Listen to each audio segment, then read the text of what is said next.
Buenas tardes a todas y a todos. Muchas gracias por venir aquí a esta mesa redonda que se llama Museos, Artes y Salud y es para conmemorar el 18 de mayo, que es el Día Internacional de los Museos. El objetivo de este día es sensibilizar al público sobre el hecho de que los museos son un medio importante para los intercambios culturales, el enriquecimiento de culturas, el avance del entendimiento mutuo, la cooperación y la paz entre pueblos. Como se destaca en la resolución del ICOM sobre la sostenibilidad y la aplicación de la Agenda 2030, todos los museos tienen un papel que desempeñar en la configuración y la creación de futuros sostenibles y pueden hacerlo a través de programas educativos, exposiciones, actividades de divulgación comunitaria e investigación. Desde la Casa de los Coroneles hemos decidido centrarnos dentro de los objetivos de desarrollo sostenible de las Naciones Unidas planteados para este 18 de mayo en el objetivo 3, que es salud y bienestar mundial.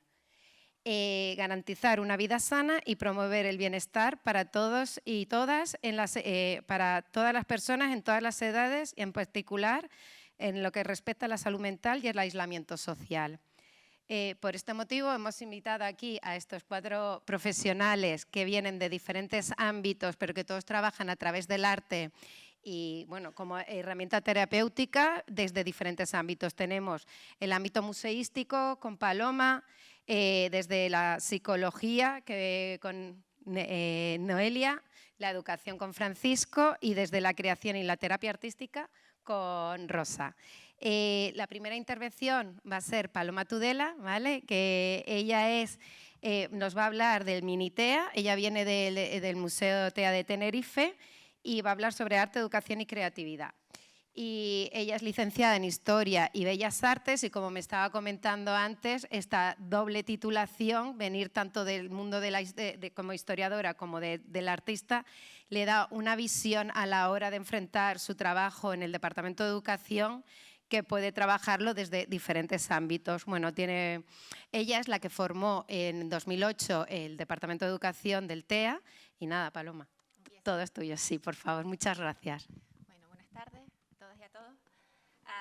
Yo les voy a hablar de un lugar que se llama el Espacio Minitea, a ver si en el tiempo que tengo me da tiempo a que comprendan el concepto del espacio, que es importante. Luego lo pueden visitar cuando vayan a Tenerife y además se puede visitar a través de la página web. Pero es un espacio, cuando Paula me invitó a participar, que, bueno, pensando en la temática propuesta para este encuentro, no tuve ninguna duda que había que hablar del Espacio Minitea porque es un lugar pensado por y para el bienestar. No tanto a lo mejor para la salud en el sentido de salud como concepto opuesto al de la enfermedad, pero sí para el bienestar social. El Espacio Minitea es un lugar dentro de un museo de arte contemporáneo, como es TEA Tenerife Espacio de las Artes, que, para que se hagan una idea, es un sitio abierto permanentemente dentro del museo por y para lo educativo, ¿vale? Entonces, a ver, para contarles el origen. Yo en 2008 se abrió el museo, ¿vale? Y, bueno, tuve la suerte de poner en marcha el Departamento de Educación. Y durante unos años, pues, trabajé tranquilamente y bueno, todo funcionó relativamente bien, ¿vale? Y monté los programas para escolares, para personas con discapacidad, monté los programas para adultos, para diferentes tipos de público. Pero ¿qué pasaba? Que teníamos un centro de arte contemporáneo, y monté, dentro de mis ganas de casi por interés personal, ¿no? de ocuparme y de abrir el museo a todo el mundo, monté 2 programas, que uno era, ¿no se acuerdan la crisis de toda una de las, entre comillas, peores épocas con el tema de la inmigración y la llegada de cayucos a Canarias, que coincidió los primeros años de apertura del museo?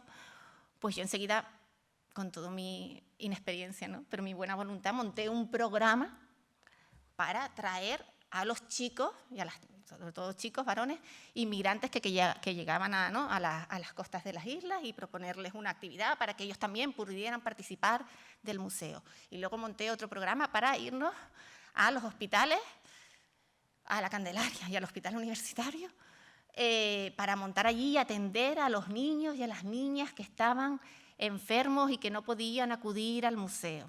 ¿Por qué les cuento todo esto? Para que entiendan cómo tuve que dar marcha atrás, porque en ese afán mío o en esas ganas de ocuparme y de abrir realmente las puertas del museo a todo el mundo, empecé a montar un montón de programas para atender a todo el mundo que luego resultaron que en el fondo no llegaban a funcionar. ¿Vale?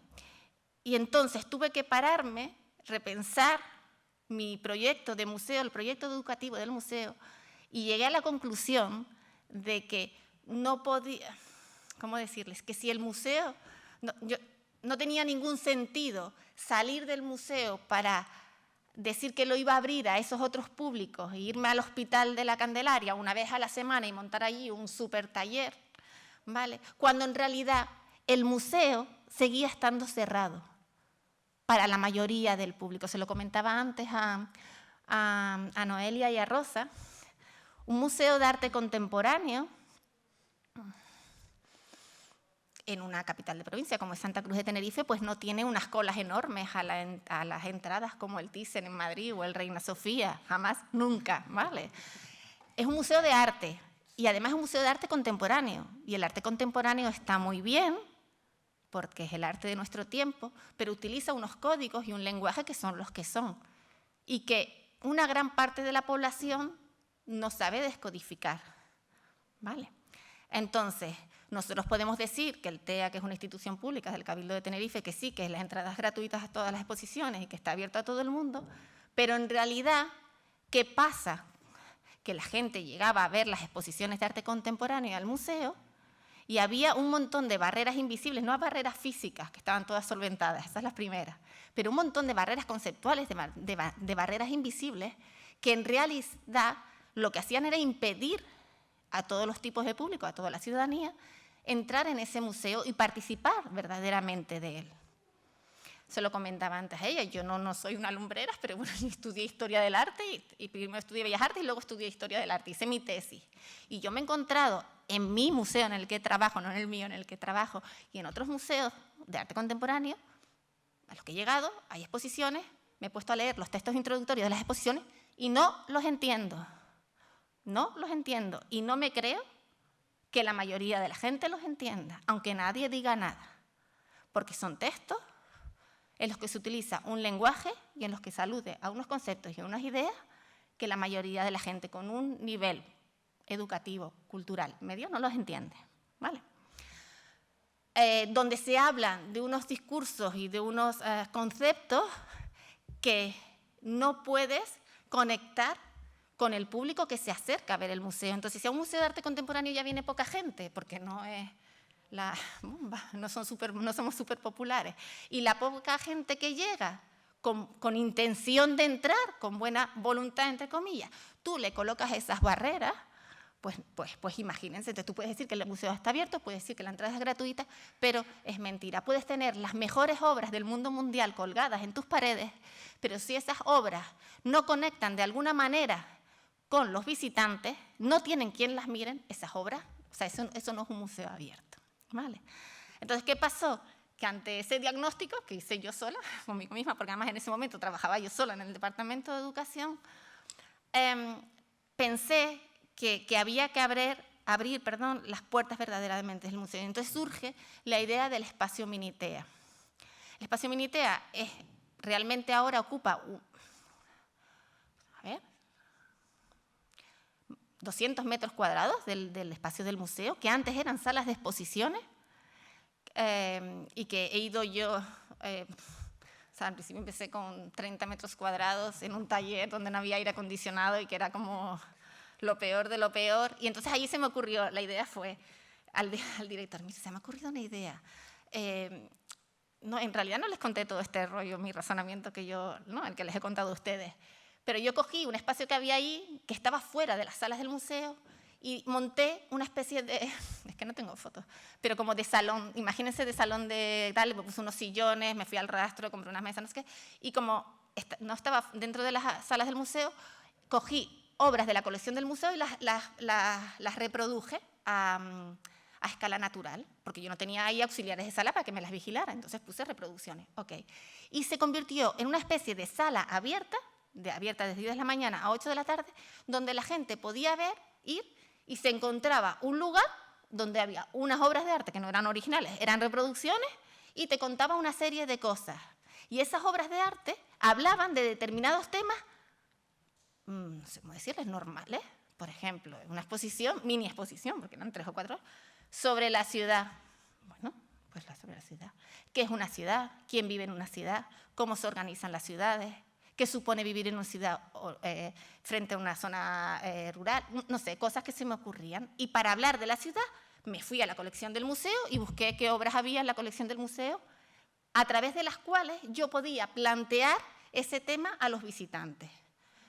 La ciudad, la isla, el concepto de verdad, la cuestión de género, no sé, cosas que se me ocurrían, que tampoco eran como unas súper buenas ideas, pero eran temas normales. ¿Qué pasó? Que ese sitio se empezó a llenar de gente. Iban familias, iban adolescentes, empezaron a entrar adultos que iban solos al museo, y se empezó a generar un público que iba al museo, que entraba y que no le tenía miedo, entre comillas, porque estaban viendo obras de arte a través de las cuales, con unos textos normales, porque no era lenguaje infantil el que yo uso, es lenguaje normal, escrito normal, gramaticalmente bien, sin frases súper largas que no acaban, que te dejan sin respiración, como las que muchas veces encuentras en las entradas de los museos de arte contemporáneo, y que te hablaban normal. Y además, encima, se me ocurrió poner unas mesas de actividades. ¿Para qué?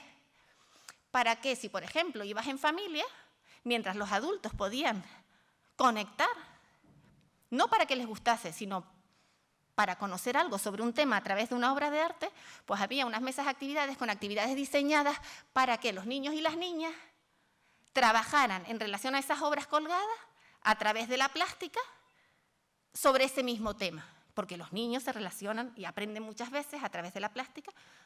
Bueno, empezó a tener éxito. Entonces, como tuvo éxito, yo aproveché la dirección del museo y dije que si me dejaban probar, por favor, en una de las salas de exposiciones, porque yo les hablé con la gente que visitaba el museo, les pedí opinión y tal, no sé qué. Iba mucha gente, como ustedes saben, en los museos al final cuentan también el número de visitantes. Yo acredité cuántos visitantes venían. Claro, y eso eran números que el museo sumaba, ¿no?, a sus visitantes. Y me dejaron una sala de exposiciones. Entonces ya pude poner obras originales, es decir, yo ya tenía unos vigilantes de sala que cubrían. Y entonces el museo se llenó más, empezó a venir más gente y fue que, digamos, la verdad es que no, ¿sí?, un éxito, ¿no? Entonces había espacios para que se quedara la gente. Si a lo mejor hacíamos una exposición, imagínense, sobre el concepto de, yo qué sé, de ciudad, pues no solo poníamos las obras que hablaban de la ciudad, de la colección, sino les ponía, no sé, se me ocurría, y ponía Metrópolis ahí proyectada. Y entonces la gente llegaba y se ponía a ver una película de cine, ¿sabes?, de cine mudo, y la veía, ¿no? Se empezó a generar una especie de comunidad, ¿vale? Y a eso yo le llamo bienestar, y a eso yo le llamo bienestar social. Tú lo que haces primero fue abrir las puertas del museo, que estaban cerradas, pero literalmente cerradas. ¿Y qué pasó además? Que se generó un lugar que demostró, ¿no?, su propio funcionamiento, demostró cuán necesario era, y nadie se había como dado cuenta. Y además permitió, aunque sea justificándolo con cifras, me permitió a mí como coordinadora del Departamento de Educación tener dentro del museo un lugar por y para la educación permanentemente abierto. Eso, yo no sé a qué se dedican ustedes profesionalmente, ¿no?, ni cuál es el interés, ¿no?, porque nos reúne aquí a todos, pero es súper importante. ¿Por qué? Porque eso nos permite, como Departamento de Educación, generar y tener un lugar para la sociedad verdaderamente, no solo para los escolares, que ustedes ya saben que son un público muy numeroso del museo, sino yo no dependo de lo que un conservador o una comisaria quiera hacer en un momento dado, ¿vale? Para podérselo ofrecer al público que viene, ¿vale? Porque siempre hay un lugar pensado por y para esos públicos. Y eso, de verdad que se los digo, que con el paso de los años me he dado cuenta que es un lujo. Yo me siento súper afortunada de poder trabajar en un sitio así, porque me da muchísimas ventajas a la hora de programar y convierte lo educativo verdaderamente en algo, no en algo que tienen que tener los museos, igual que tienes que tener, ¿se acuerdan? No sé, de la asignatura, cuando yo estudiaba hace muchos años, la asignatura de gimnasia en el colegio, que la tenías que tener, pero la asignatura de gimnasia, pues el departamento de educación, muchas veces en los museos, el departamento de educación, que sí, el DEA, que tiene que estar, pero nadie le hace ni puñetero caso. Y en el fondo todo el mundo se llena la boca hablando de educación en los museos, pero luego no es verdad, ¿vale? Y ese es el espacio Minitea. Entonces, yo, ese espacio al final ha tenido éxito y entonces se fue haciendo más grande. Justo antes de cuando nos encerraron por la pandemia, lo trasladamos a otro sitio todavía más grande. Entonces voy a poner que Geray me ayuda, voy a poner un pequeño vídeo. En este caso salen escolares, ¿vale? Pero lo pongo para que entiendan cómo es. En este caso es un grupo de escolares que llega por ahí, que lo ve. Pero está súper chulo, por otra cosa súper importante, y ahora vamos a ver las imágenes y no les quito más tiempo. Una cosa súper importante que quiero que entiendan. Cuando yo me planteé abrir el espacio Minitea, me planteé, aunque sea una palabra que ya no me gusta mucho usar porque la han usado mucho, pero que funciona, empoderar a la gente. Es decir, si yo soy capaz, siempre pongo el mismo ejemplo, es que no me sale otro. Si yo soy capaz, yo tengo 3 hijos, 2 chicos que les encanta el baloncesto y el fútbol. Y si yo soy capaz de irme a un partido de baloncesto, que han cambiado un montón las reglas desde que yo era jovencita, pero yo me voy al partido y lo entiendo y lo puedo ver y puedo estar allí, incluso en el descanso, si me dejan, puedo bajar con el pequeño y echar unas canastas, ¿vale? Y me siento cómoda en un partido de baloncesto. Yo no entiendo por qué mi hermana con sus 2 niños no puede entrar en un museo de arte contemporáneo y pasar un rato y sentirse cómoda con sus niños. Y yo no necesito un entrenador de baloncesto para disfrutar del partido. ¿Por qué mi hermana, pongo el ejemplo de mi hermana, o una amiga o un amigo, necesita de la ayuda necesariamente de un educador o una educadora para que le traduzca lo que está en el museo? Puede ocurrir y está bien, y me pueden traer los niños para el taller de Navidad y yo les hago el taller de Navidad encantada y los mayores se van a tomar un cortado con los colegas y me parece muy bien, pero el objetivo no era ese. El objetivo es que yo como educadora y mis compañeros como educadoras no hiciéramos falta en ese lugar. Yo tenía que conseguir que la gente pueda estar en ese lugar que yo dejo preparado sin que se den cuenta, pero no hace falta. Entonces, el espacio... no sé si lo verán mucho aquí, si vienen a Tenerife les invito, les hago las visitas yo, pero está lleno de pequeñas herramientas para que los adultos, por ejemplo, puedan ir a ver una exposición de arte contemporáneo sin necesitar que haya una educadora que les traduzca. De tal manera que se genera otro lugar de ocio compartido, por ejemplo, con los menores, con sus hijos, con sus sobrinos o con sus nietos. Y estás ampliando la oferta de ocio de la población, porque está bien, podemos ir a la playa con nuestros hijos unos días, otros días podemos llevarlos al parque, otros días los llevamos a una de bolas, y otros días, de vez en cuando, puedo ir con mi hijo o con mi hija a un museo y puedo hablar con ellos de un tema a través de unas obras de arte y luego comentarlo en la cena con el hermano mayor cuando llegue de lo que sea. ¿Entienden? Entonces, no es que el arte o el ámbito del arte o de la cultura sea mejor que otro, pero es un ámbito que está ahí, que nos hace la vida mejor y más felices, y a los que además todos tenemos, o deberíamos tener, el mismo derecho de poder acceder, ¿vale? No solo el niño cuyo padre tiene interés en este ámbito, sino cualquiera. Entonces es un lugar donde todo está pensado para que sea el adulto, por ejemplo, para que pueda explicar la exposición o entablar una conversación en torno a las obras, por ejemplo, con su hijo, con su hija. Vamos a poner el vídeo. Y así ven, ¿vale? Esto es un grupo de escolares que llega al Minitea, porque van escolares, pero normalmente, así lo ven como es, ¿no? Pero normalmente va la gente sin nosotros.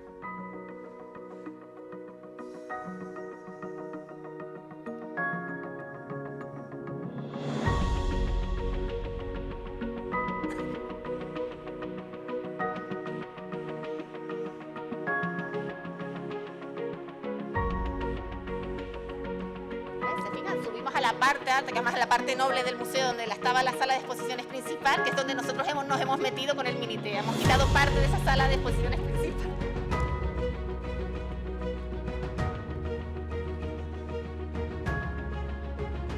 Ahora ya no son 3 obras, ahora ya hacemos exposiciones grandes, que puede haber 10, 12, 15 obras. Esta iba sobre la infancia.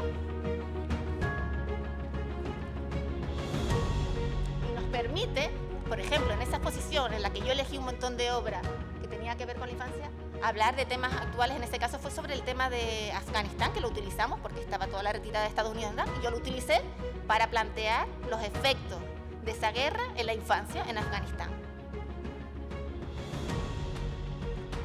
Pero eso lo hice porque yo lo comisarié y yo establecí los intereses para esos grupos, no estaba, digamos, de un comisario, ¿no?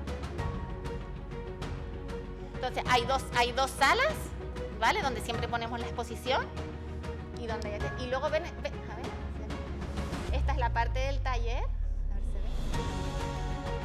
Esta es la sala, ¿lo ven? Hay un sitio muy chulo, ya acabo, que es el tercer ámbito del Minitea. Hay 3 ámbitos, ¿no? Con la exposición siempre y un tercer ámbito. Entonces, en el tercer ámbito es un mini taller. Y eso se me ocurrió porque les dije que yo tenía 3 niños y yo los tengo apilados básicamente en literas, pero tengo en mi casa, como hice Bellas Artes, siempre una habitación estudio, donde siempre la he tenido llena de materiales para trabajar, y ellos siempre han podido tener ese acceso a un lugar donde investigar plásticamente, ¿no? Pero me di cuenta que mis amigos, mis amigas no tenían ese lugar en sus casas, ni porque no vienen de ese ámbito, ni porque no tienen esos conocimientos. Y muchas veces en la enseñanza arreglada en los colegios tampoco tenemos ni ese tiempo ni ese espacio para profundizar en ese tipo de creación del lugar de la plástica. Y entonces se me ocurrió y decidí que una parte del espacio Minitea siempre iba a ser un taller abierto con millones de materiales, con un acceso libre, donde va la gente a la hora que quiera, de 10 de la mañana a 8 de la tarde, de martes a domingo, puede estar el tiempo que quiera y puede utilizar los materiales que quiera. Nosotros vamos cambiando los materiales, nos vamos encontrando tal, vamos investigando y los vamos colocando allí. Donde no pasa nada si se te cae la pintura al suelo, si manchas la pared, que no ocurre en tu casa, evidentemente, donde tienes otros formatos donde pintar, además del DIN A4, ¿entienden? Y eso está abierto a todo el público. Vengas del contexto de donde vengas, tengas unos padres que les interese el arte o no, vengas del nivel educativo, social que tengas, da igual, ese espacio siempre está abierto. Y además es una cosa súper interesante porque ha servido como un lugar para la cohesión y para el intercambio social, porque al final acaban allí trabajando niños y niñas, adolescentes, que no se conocían y que vienen de lugares diferentes. Algunos acuden porque tienen ese sitio y ese material y es porque tienen ese dinero en su casa y simplemente quieren cambiar, y otros vienen porque no tienen esa opción en sus casas y vienen a ese lugar para poder utilizarlo, ¿no? como debería, ¿no? Entonces, no sé si lo han entendido muy bien, sí, más o menos. Ya no da tiempo a meterse en eso, pero si se meten en la página web de TEA y ponen, ya acabo, donde pone actividades online, ¿vale? Te puedes meter. Ahora mismo hay 4, hemos hecho como 15 o 20 diferentes, pero hay mismo 4. Te puedes meter y puedes ir con estas, no sé cómo se llama, como una visita 3D. Sí. ¿Saben? Yeray, no sé cómo se... Es que se lo decía, es una visita 3D y puedes ver el espacio Minitea con... Ah, mira, ya está. ¿Lo ven? ¿Ves? Esta exposición iba sobre el color. Pues no sé. La otra que les enseñé iba sobre la infancia, otro va sobre la isla, otro va sobre una exposición que se llama Niña o Niño, y va sobre la cuestión de género. Y además te puedes descargar las actividades, porque si tú eres un docente y no puedes venir a TEA porque está en Tenerife, pero te interesa la exposición, se la puedes enseñar así y puedes descargarte las actividades y algunas las puedes hacer en clase. Bueno, simplemente para que vean el espacio y pueden visitar varias exposiciones, que son algunas de las que hemos hecho y hemos ido cambiando. Pero realmente creo que es un sitio para, no sé si para la salud, ¿no? Tal, pero sí para el bienestar y para la cohesión social, que nos ha permitido como Departamento de Educación abrir verdaderamente las puertas del museo. Le pese a quien le pese, que sé que a muchos conservadores pues les pesa, pero bueno, creo que simplemente la respuesta de la población, la respuesta de la ciudadanía es además la que nos ha dado la razón y es la que permite que hoy por hoy haber seguido ganando metros cuadrados dentro del museo, que un día me van a decir que ya está, ya está, se acabó. Muchas gracias.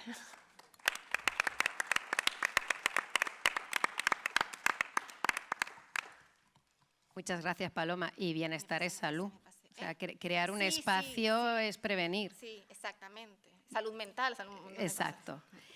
Ahora vamos a pasar a Noelia García, ¿vale? Que ella es licenciada en Psicología por la Universidad de La Laguna, tiene un máster en danzaterapia y en orientación educativa y está actualmente haciendo la niña de los máster, un máster en Psicología General Sanitaria. Ella trabaja en Ascatec, que es la Asociación de Terapias Creativas de Canarias. Y bueno, va a explicar un poquito qué es Ascatec y bueno, y ella lleva la parte de danzaterapia. Muchas gracias. De nada. Buenas tardes a todos. Bueno, primero que nada quería agradecerle a la organización por invitarnos. Estoy encantada de estar aquí, de compartir con todos estos profesionales y sobre todo agradecida de poder crear estos espacios de encuentro que creo que son sumamente necesarios hoy en día, donde poder debatir, donde poder crear una red, ¿no?, de aprendizaje, de conocimiento, de salud, de bienestar, de arte y pues nada, eso que estoy encantada. Pues yo trabajo en la Asociación Canaria de Terapias Creativas, ¿vale? Que es una ONG creada por el doctor Francisco Rodríguez Pulido en el 2008 y la finalidad nuestra es la recuperación de las personas con trastorno mental grave a través de las artes, favoreciendo la inclusión en la comunidad, ¿vale? Tenemos varios espacios terapéuticos y también pues nos dan las derivaciones, ¿no? Nos derivan a los pacientes a través del ECA, que son los equipos comunitarios asertivos, las unidades de salud mental, los CRPS, que son los centros de rehabilitación psicosocial. Y está financiado, tenemos una financiación estable por el IAS y por el Cabildo de Tenerife, ¿vale? Las actividades en nuestros espacios son gratuitas y nada, y son para trastorno mental. A ver, vale. Ahora, aquí. Vale, pues las características de la asociación es que nosotros pues estamos en entornos comunitarios, ¿vale? Estamos coordinados por toda la unidad de salud mental y partimos de las potencialidades y de las fortalezas de los usuarios, es decir, para derivarlo a nosotros, por ejemplo, el usuario y la usuaria, si le gusta bailar, le gusta cantar, hacer teatro y demás, partimos de esas potencialidades y estamos constantemente en investigación científica, ¿vale? Los objetivos nuestros es pues desarrollar lo que es la creatividad y la imaginación, activar nuevos canales de comunicación, ¿vale? Allí donde las palabras no pueden llegar, como por ejemplo yo me puedo comunicar a través del cuerpo, de la danza, escribiendo una poesía, tocando una canción, haciendo una obra de teatro, ¿no? Entonces pues intentamos buscar ese nuevo canal de comunicación y de expresión, aumenta la autoestima y también lo que es el autoconcepto, mejora la expresión emocional y sobre todo la regulación emocional y lo que intentamos es atenuar, disminuir lo que es la sintomatología negativa, sobre todo en la esquizofrenia, ¿no? Vale. De la literatura científica, pues hemos escrito pues 2 libros. El primero fue en el 2010, que es modelo red de redes, ¿vale? Que es parte del modelo de atención en Tenerife con las personas con trastorno mental grave. Y el segundo es este libro que está aquí, que Más allá del arte, que fue publicado en el 2018 y recoge la experiencia de las distintas instituciones a nivel universitaria, hospitales, usuarios, profesionales, dentro de lo que es el mundo de las terapias creativas, ¿vale? Dentro de lo que es el mundo del arte. Aquí. Concretamente la asociación ahora mismo tiene 5 espacios, arteterapia, que estaría dentro también escultura, tenemos danzaterapia, dramaterapia, musicoterapia y biblioterapia, y nosotros entendemos el arte como un proceso y un producto, ¿vale? Un proceso que realiza el usuario y aumenta el bienestar tanto físico como emocional, y un producto, al final hay una obra, ¿no? Es un producto que se caracteriza sobre todo por lo simbólico y por el lenguaje no verbal, lo que estábamos diciendo. Yo puedo transmitir de otra manera que no sea con la palabra o con el diálogo. Vale, vale. Pues nosotros pues en las terapias creativas pues trabajamos a nivel cognitivo, ¿vale? Trabajamos lo que son las funciones ejecutivas, la planificación, la memoria, la atención, la estimulación cognitiva sobre todo, motor también, la activación del cuerpo, la conciencia corporal, la psicomotricidad, las praxias, a nivel emocional, la identificación de las emociones, la validación, ¿no? Qué importante es cómo te encuentras, en qué parte de tu cuerpo sientes esa emoción. El cuerpo sabe lo que la mente no se ha dado cuenta, eso nos dice la literatura científica, ¿no? Entonces, qué importante es no solamente en esta población que es trastorno mental grave, sino también, por ejemplo, en niños, ¿no? En enseñarles a los niños a regular sus propias emociones, que muchas veces nosotros los adultos somos incapaces, ¿no? Y también a nivel social, sobre todo trabajamos las habilidades sociales, la inclusión en la comunidad, la resolución de problemas, la pertenencia a un grupo, a esa comunidad que creemos que es sumamente importante.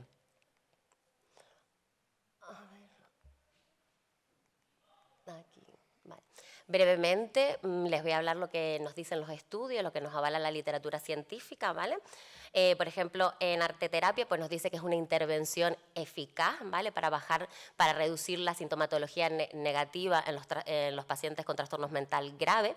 Aparte de eso, pues mejora la autoestima y la pertenencia pues, a un grupo. En dramaterapia, sobre todo avale la parte social, ¿no? El crear esa red de amigos, la pertenencia a un grupo, el comunicarte con otras personas. Y, a ver, que me olvido de esta data. En musicoterapia también los estudios nos dicen, avalan, pues la disminución de la sintomatología negativa también, la pertenencia pues, a un grupo, la parte social y la disminución de la depresión, por ejemplo, también utilizando pues, la musicoterapia como una terapia complementaria, ¿vale? Vale, pues la biblioterapia es una herramienta valiosa para abordar los síntomas negativos también, disminuye el deterioro cognitivo, porque ellos en el espacio de biblioterapia pues leen, crean poesías, ven cortos, trabajan a través de la lectoescritura y entonces pues mejora las habilidades comunicativas. Y luego, por último, tenemos la danzaterapia, que es el espacio donde yo soy la responsable, y lo que nos dicen los estudios es que aumenta la adherencia al tratamiento, disminuye la sintomatología negativa, aumenta la autoestima también, favorece la autoeficacia, la pertenencia a un grupo y mejora el funcionamiento psicosocial general de la persona. Vale, ahora muy brevemente, pues le voy a contar un estudio que llevamos a cabo en el espacio de danzaterapia con mi compañera psicóloga Celia León también, y nosotros lo que queríamos hacer era medir los cambios en el estado anímico de las personas con trastorno mental grave. Entonces desarrollamos un programa de emociones y de danzaterapia, ¿vale? Fue una investigación tipo mixta, experimental, y entonces utilizamos dos instrumentos. El EBA y el PERMA. Entonces, ¿qué hicimos? Pues medimos, pasamos las pruebas antes y después. Teníamos dos grupos, un grupo experimental y un grupo control. El grupo experimental trabajamos las emociones negativas y en el grupo control trabajamos las emociones positivas a través del programa de danzaterapia y emociones. ¿Qué hacíamos? Bueno, trabajamos a través de las artes, de la expresión corporal, de la psicoeducación, del role-playing y demás. La muestra fueron 20 usuarios nada más, porque fue en el 2021 cuando estábamos terminando, estábamos saliendo de las fases de la pandemia, que eso ya parece que quedó hace tiempo, entonces solo nos permitían grupos de 10 personas, ¿vale?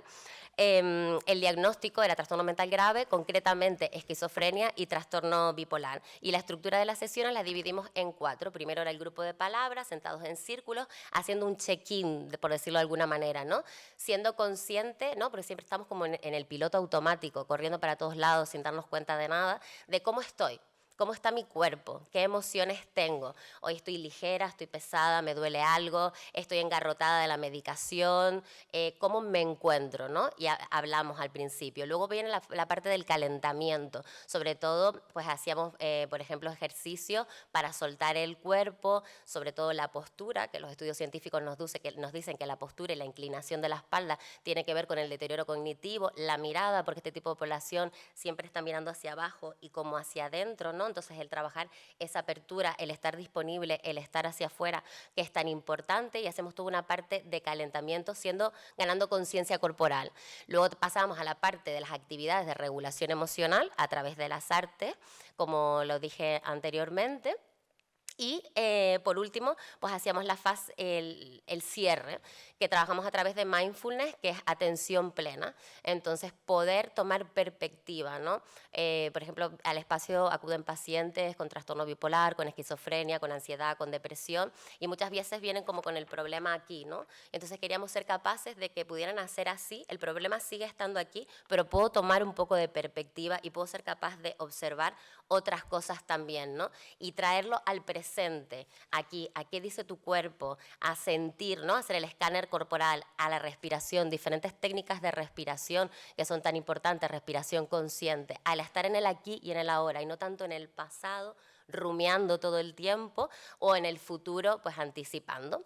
Y entonces, pues una vez que terminamos, que pasamos las pruebas al principio, implementamos el programa de danzaterapia y volvimos a pasar las pruebas, los resultados nos dijeron, es que me olvido, que en el EBEA pues había aumentado la alegría, se produce una disminución de la tristeza, de la depresión, de la ansiedad, de la ira y de la hostilidad, y en el PERMA también lo mismo, se produce un aumento de las emociones positivas, ¿vale? De la satisfacción, del bienestar en general, del logro, y una disminución de las emociones negativas y de la soledad, independientemente del grupo de intervención. Es decir, independientemente si estábamos trabajando emociones negativas o emociones positivas.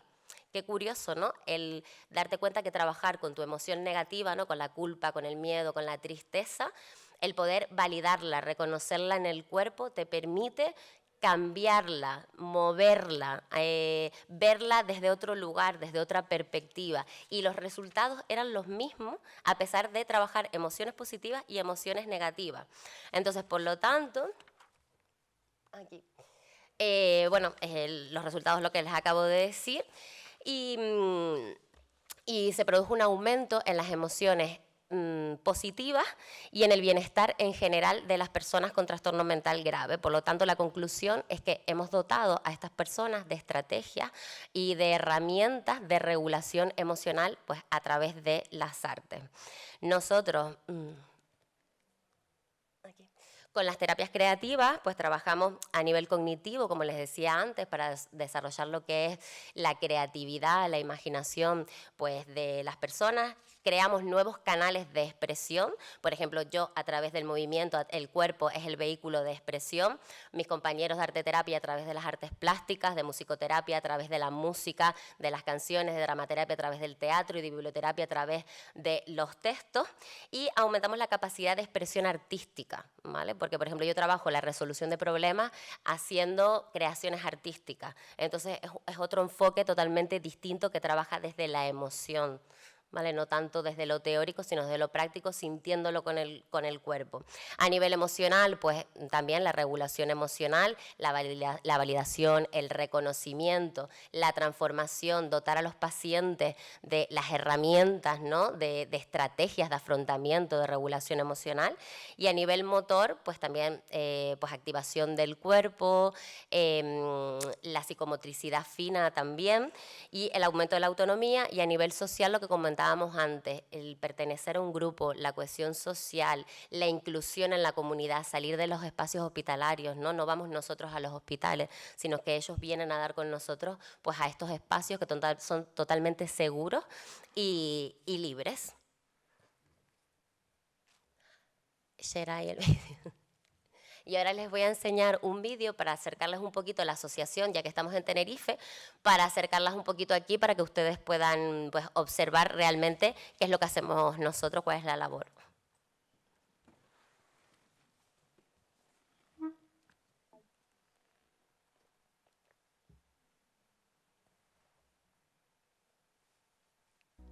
Pues para mi arteterapia es un medio para expresarme dibujando, pintando, y es una manera de desahogarme que no encuentro en otros ámbitos.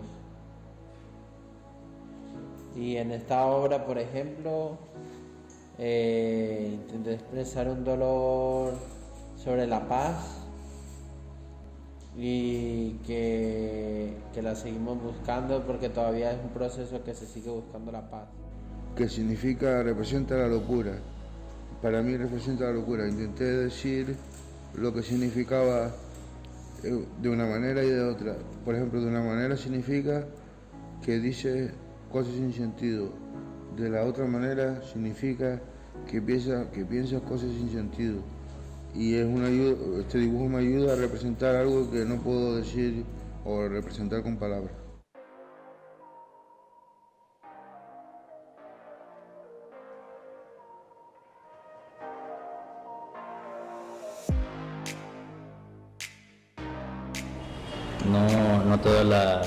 No todos los problemas de salud mental se resuelven a través de la terapia tradicional ni con medicación. Y hay formas en las que una persona puede expresarse a través de lo que hacemos aquí, a través de la danza, del arte, la lectura, la escritura.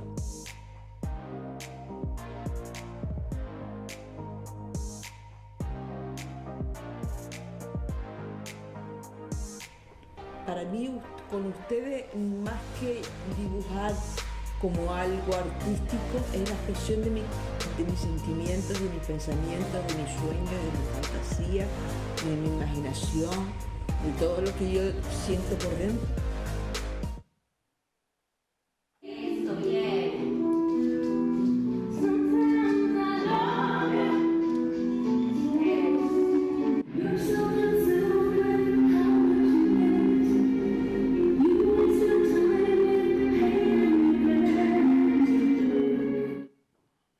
Aportado seguridad en mí misma, tranquilidad, sosiego,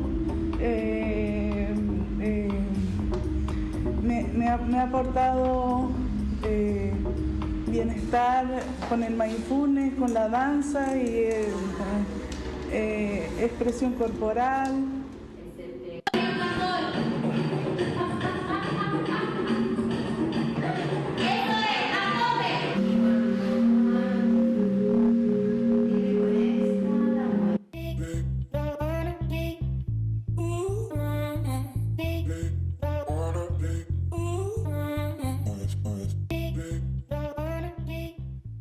Teatro para mí es algo muy importante, cosa que yo nunca hubiera pensado antes de ejercerlo hace 8 o 9 años. Es muy importante porque me desahogo. Dos veces en semana tengo la oportunidad de venir aquí a hacer teatro, porque hacer sketches me hace que yo sea creativa, que yo busque la manera de montar un pequeño montaje de pensamiento hecho actos y palabras y gestos y demás, todo lo que se sigue, todo lo que es la expresión corporal y gestual y de palabra. Y se puede hacer muchas cosas interesantes, divertidas, intentar divertir al público, y el teatro es sanativo porque te expresas y al expresarte te desahogas y sueltas puedes incluso gritar a veces. He soltado mi rabia y eso no lo puedes hacer en cualquier lugar. Te sientes tú mismo, puedes volver al núcleo de que es tu corazón y puedes ser tú mismo una persona razonable y tranquila, tranquilizarte, porque el teatro es una forma de recrearte.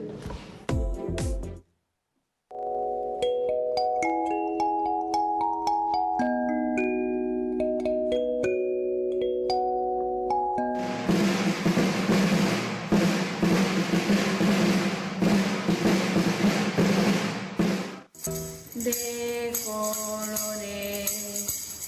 colores del arco iris que vemos lucir, y por eso los muchos colores, los varios colores me gustan a mí. Me gusta el cine, me gusta tú, me gusta bailar, me gusta tú, me gusta salir con la chica tú.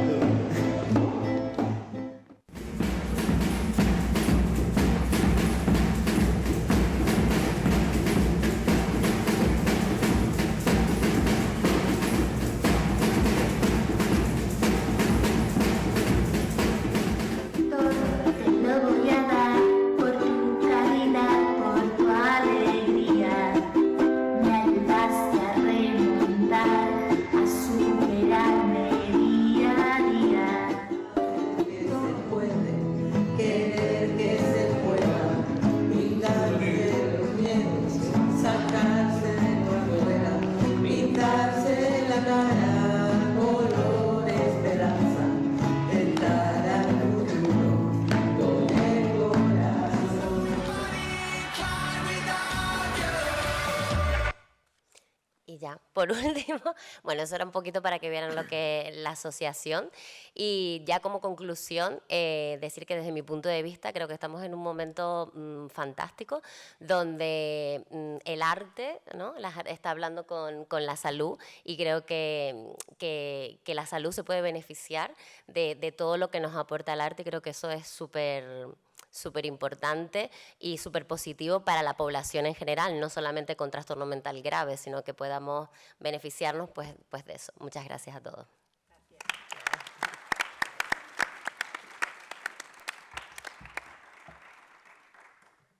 Muchísimas gracias, Noelia.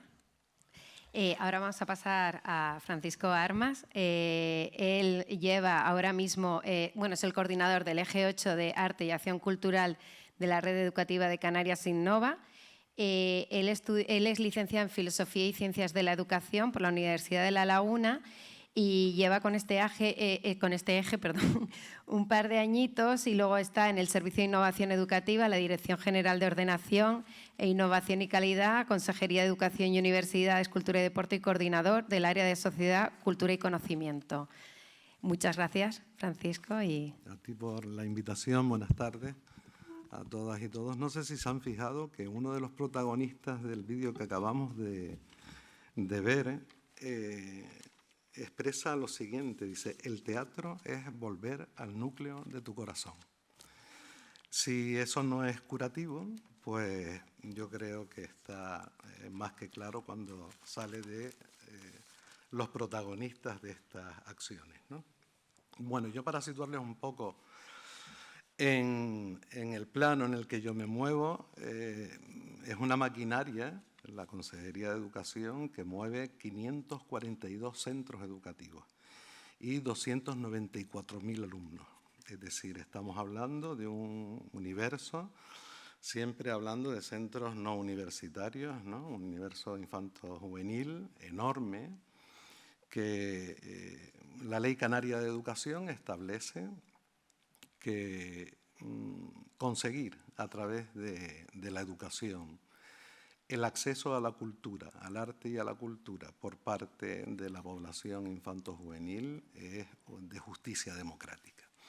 Más en un terreno como el nuestro, el de la comunidad autónoma, que es un terreno fragmentado. Esa fragmentación del terreno hace que las oportunidades de acercamiento y de disfrute de la cultura y el arte no sea igual para todos, ¿no?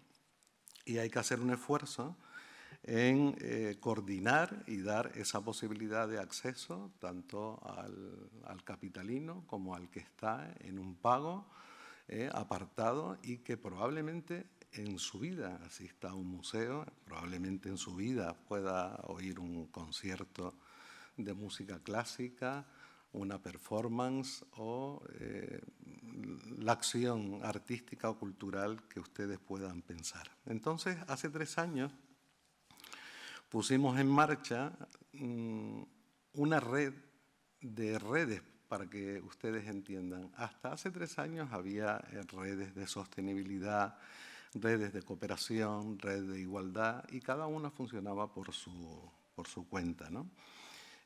Vimos que era un sobreesfuerzo y una pérdida de perspectiva tratar, por ejemplo, problemas de salud y educación emocional de manera independiente a la sostenibilidad, a la solidaridad y a la cooperación, sin contar con un eje de familia.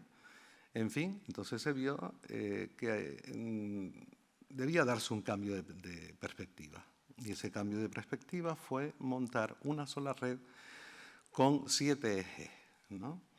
Y que el alumnado, con anclaje curricular y digamos que aprendizaje formal, pero también informal, pudiese trabajar estos temas y estos ejes de manera transversal, de modo que ninguno de los ejes funciona de manera independiente. Por lo menos eso es lo que intentamos. Es una idea innovadora y una idea que ha calado en otras comunidades autónomas. Podemos estar, yo creo que, orgullosos de este nuevo planteamiento porque además está dando resultados. Que estemos hoy aquí es, yo creo, resultado de que nuestros docentes hayan conocido el trabajo de Paloma Tudela y que haya dado formación a nuestros docentes. Yo creo que ese es el resultado. Yo creo que hasta ahora el contacto era individual, de algunos centros del profesorado o de colectivos de profesores que se acercaban a los departamentos de educación y acción cultural, pero sin que hubiese una estructura detrás. Esta estructura proporciona coherencia y proporciona fluidez al trabajo de los centros, ¿no? Bueno, los 2 primeros años de la red eran 7 ejes y afortunadamente en este curso 2022-23 se ha puesto en marcha el eje de arte y acción cultural, que es el que de alguna manera intenta galvanizar toda la acción en innovación y a través del aprendizaje basado en proyectos, es decir, en una metodología nueva, una metodología que implica la actividad continua y la referencia de las inquietudes del alumnado en un proyecto que busca un producto final fruto del trabajo colaborativo. Y esto es otra forma de acercar el arte y la cultura a las distintas etapas educativas, ¿no? Bueno, pues esa es, digamos, la contextualización de la red de innovación y como ejemplo de este trabajo en proyectos y a través de este eje de arte y acción cultural, me gustaría, Yeray, que pusiéramos y viéramos un poquito con algo de audio también un vídeo de una exposición en Casa África.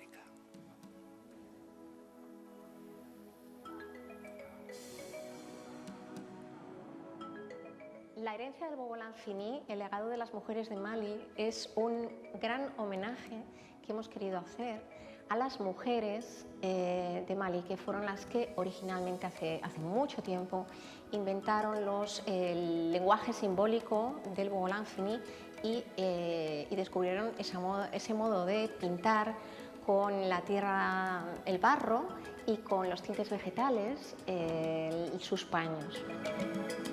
Bien, podemos pararlo ahí si quiere. Bueno, da la impresión de que simplemente tenemos delante, que no es poco, ¿no?, una técnica, el Bogolan Fani, que es una técnica que se ha desarrollado durante siglos en Mali, pero si se fijaron en las telas tienen unos dibujos, ¿no?, que realmente son pictogramas. Son pictogramas cuyo contenido, cuyo significado se transmite únicamente de madres a hijas. Es un lenguaje secreto que la hija, cuando abandona el hogar familiar y contrae matrimonio, utiliza para comunicar a la madre los problemas que está teniendo en ese matrimonio. Si es maltratada, si no es maltratada, si el dinero se utiliza como se tiene que utilizar, en fin, la situación personal de la hija, que tiene como único canal de salvación ese código secreto, esos pictogramas que su madre ha heredado de su madre. Por lo tanto, estamos uniendo un producto artístico, ¿no?, las telas con esos dibujos que hasta eso hemos parasitado, hasta eso hemos colonizado, convirtiéndola en pareos, en muchos casos que sin significado ninguno, pero que en esta etnia bambara de Mali ha tenido esa importancia histórica. Y por otro lado, vemos que habla de pigmentos vegetales y de barro, de tierra, con lo cual también podemos hablar de sostenibilidad. Ya tenemos 3 ejes. Tenemos el eje de arte y acción cultural, tenemos el eje de igualdad y educación afectivo-sexual y de género y el de sostenibilidad. Efectivamente, si preparamos la visita a una exposición en este sentido del alumnado, puede perfectamente dar cohesión a un pensamiento que no solamente esté impregnado del hecho artístico, sino que sea capaz de darle una interpretación también contextualizada en la realidad social y económica de un país, de una etnia determinada, y en unas condiciones, digamos, de producción artística sostenible. Entonces, el aprendizaje va ganando terreno y coherencia en ese sentido, ¿no? Para nosotros, entonces, digamos que esta red tiene mucho sentido en, buscando ese mandato de la ley de dar derecho a la educación y al arte. Pero, salvo en los casos que hemos visto aquí, con la regenta también, el caso del Minitea, el Centro Atlántico de Arte Moderno, nos encontramos que los museos son instituciones prácticamente sagradas. Si entendemos por sagrado aquello que al mismo tiempo que adoro, temo. Por lo tanto, me tengo que mover con unas pautas, con unas fronteras, con unas barreras, tanto físicas como mentales, de las cuales tú hablabas, ¿no? Entonces, también nos encontramos con alternativas, con prácticas museísticas que en este sentido rompen esas barreras, como es el Minitea o como es, Geray, la siguiente propuesta del Departamento de Educación y Acción Cultural del CAM, Proyecto Barrios.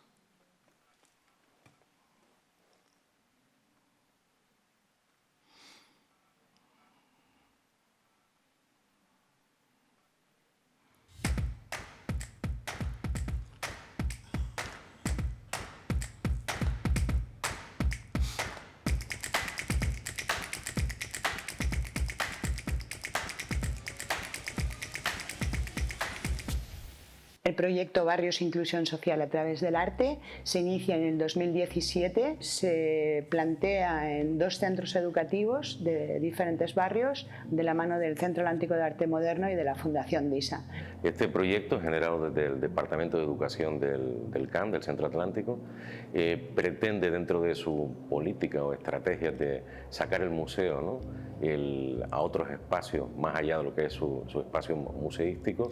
Lo que pretende es desarrollar proyectos que ayuden y colaboren de alguna forma a generar encuentros entre lo que serían las mecánicas o los procesos artísticos y los barrios. La colaboración entre la Fundación DISA y el proyecto Barrios surge porque desde nuestra entidad, desde la Fundación DISA, quisimos empezar a buscar proyectos y entidades con las que pudiéramos... Bueno, la idea es que si la gente no va al museo, el museo tiene que ir a la calle. No queda otra. Es decir, es lo que hablábamos de un museo de trincheras. Me tengo que hacer con el barrio. Tengo que buscar elementos expositivos que me permitan convertir el aula de un centro educativo en un museo, en una sala de exposición, o bien que el alumno, como es en el CAN, el territorio CAN, pueda exponer en un museo, ¿no?, de ese renombre. Es decir, tenemos que esas fronteras, y es lo que yo un poco venía a plantear aquí. Claro, nosotros tenemos alumnado con un montón de características distintas dependiendo de los niveles, de sus circunstancias. Nosotros tenemos desde infantil, escuelas de arte, que evidentemente la demanda en este sentido es totalmente distinta. No te demanda lo mismo alguien de un ciclo de escultura que un niño de 4 o 5 años, ¿no? O bien alumnado de un centro penitenciario u hospitalario, ¿no?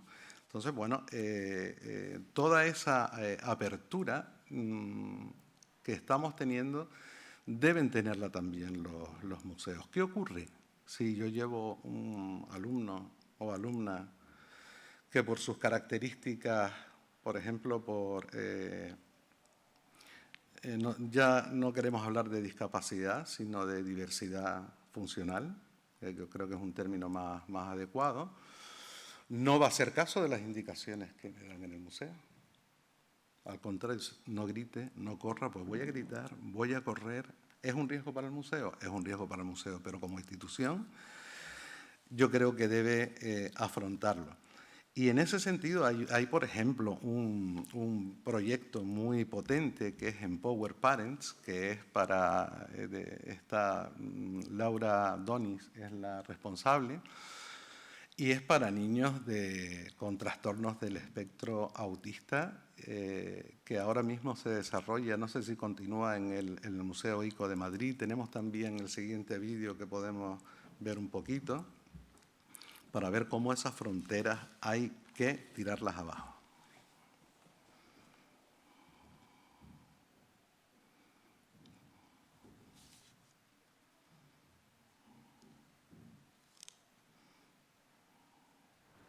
Yo he venido a un coche con mamá. Tenemos que hacer una cosa muy importante. ¿Cuál es tu color favorito? Venga, ¿El mío también? Hay que saludarse. En el museo hay que hablar, no gritar, no hay que correr, tenemos que andar lento. Y las exposiciones se pueden ver, pero no se puede tocar las posiciones. Caminamos lento como tortugas, así. No así, porque si no... Lentamente.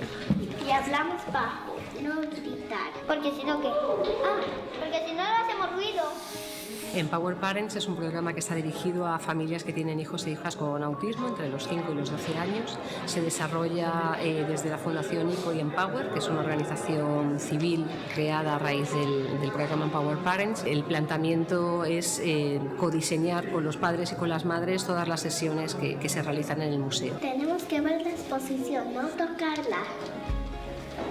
Se daña. Es un ciclo de 8 sesiones en el que intentamos pues, dar recursos y capacitar a los papás y a las mamás para que ellos, una vez finalizado el programa, tengan la autonomía y los recursos suficientes para poder visitar y participar de las instituciones culturales con total autonomía y sobre todo generar una experiencia positiva tanto en los niños como en las niñas, porque bueno, cuando empiezan en el programa lógicamente no la tienen, ¿no? O sea, las familias que tienen hijos e hijas con TEA o han tenido experiencias negativas previas en instituciones culturales o por el contrario no han tenido una experiencia en una institución. Bien, yo creo que hasta ahí es buena muestra hay un montón de gente haciendo cosas interesantísimas por ahí e intentando cambiar esta visión conservadora y tradicional del espacio museístico. Yo creo que ese es el camino y en ese sentido, tanto en las instituciones como la Consejería de Educación, atendiendo, como no puede ser de otra manera, a la diversidad, el derecho de cualquier alumno, tenga las condiciones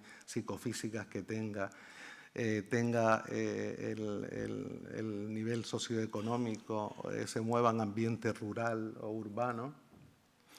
En Canarias tenemos que dar atención a toda esta casuística y a toda esta, digamos, diversidad que tenemos.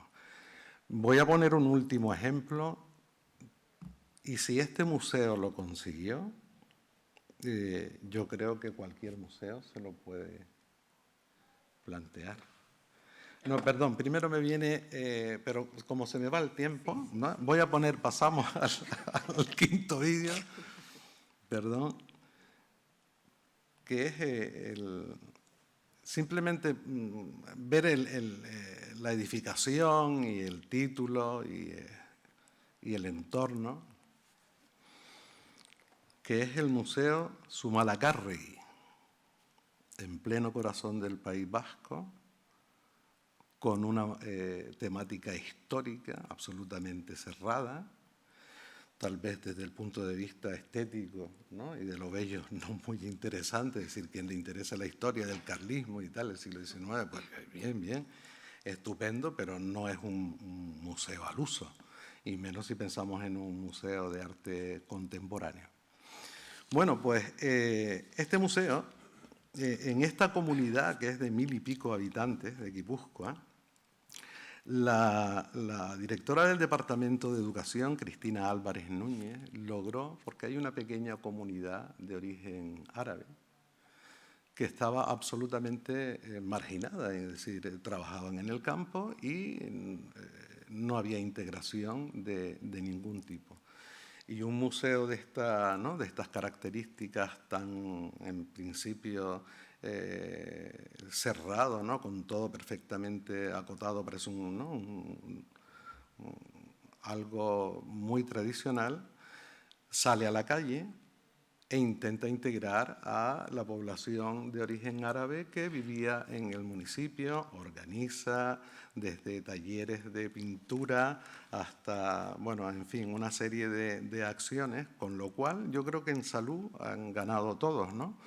Porque hay un colectivo que estaba totalmente marginado y logra integrarse hasta cierto punto, no seamos tampoco ingenuos, pero logra integrarse en la vida del municipio. Simplemente lo pongo como ejemplo de institución que a priori nos parece que sea imposible que tenga una misión integradora y de apertura hacia colectivos totalmente ajenos a la filosofía del museo, como es el Museo de Historia Carlista, del carlismo, ¿no? Y que terminen marroquíes, saharauis, asistiendo y disfrutando de esas instalaciones, de la pintura, etcétera, ¿no?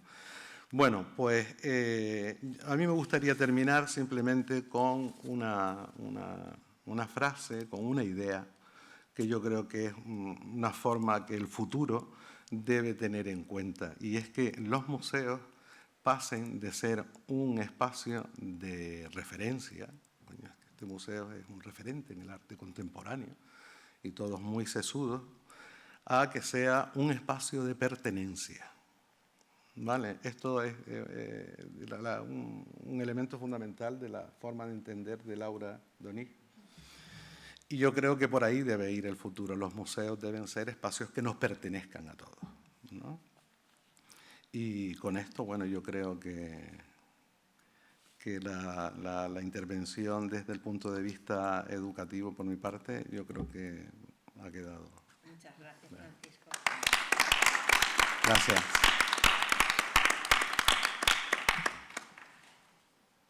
Ahora, por último, pero no por ello menos importante, tenemos a Rosa Mesa, que es artista multidisciplinar, además de arteterapeuta, y lleva bastantes años trabajando en la arteterapia, no solamente en Canarias, en España, sino que también ha estado trabajando en Canadá, en Alemania, y es muy interesante porque tiene una perspectiva de género y además ha trabajado mucho con personas migrantes y bueno, y además ella, al ser migrante, sabe cómo es, ¿no?, vivir eso desde muchas perspectivas.